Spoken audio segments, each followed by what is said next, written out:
Hey everyone, so today I am going to be doing a product review. I'm going to be doing a review of a blow dryer that I was sent for my personal review.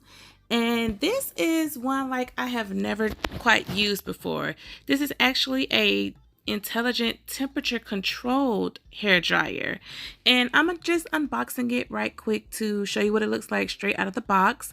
I absolutely love the cord because it is very easy to wrap it back up once you're done with it, and also it has this magnetic nozzle that goes on the front of the blow dryer. It also comes with a little instruction packet and also a little carrying case right here. Now I'm just going to show you, just to get this on here, you literally just bring it close to the blow dryer and it just magnetically pulls in. You can turn this little nozzle 360, and the nozzle is going to help the air pressure to be focused in one certain area. And it also has different heat temperature settings. It has low, medium, and high, but it also has a smart temperature setting, which is the purple setting, and it will actually change the heat and the blower setting depending on the humidity that it senses from your hair. So basically, the wetter that your hair is, the higher the temperature is going to be. And then once your hair starts to dry off, then the temperature is going to automatically go down on the heat setting. Or you can automatically set it. There's red if you want it to be hot. There's green for like medium heat. And there's also blue if you would like it to be like a cool shot type of button. One thing that I like about this blow dryer is that it is very, very powerful. Like, it's super powerful, and like the wind comes out. Like, it definitely won't take your hair long to dry. And also I like how it is lightweight, it's not heavy, and I love how the cord is really long. Those are things that I really like about this product. I have basically already blow dried the left side of my hair, and I'm going to blow dry the right side of my hair on camera. I'm also going to have like a little clip so you guys can see how loud it is. And yeah, I'm basically just going to let you guys go ahead and watch the video, and I'll chime in later.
Okay, you guys, so these are pretty much the results that I got right here. I'll make sure to leave links down in the description box if you're interested. So if you guys have any questions or comments, just let me know. Thanks for watching.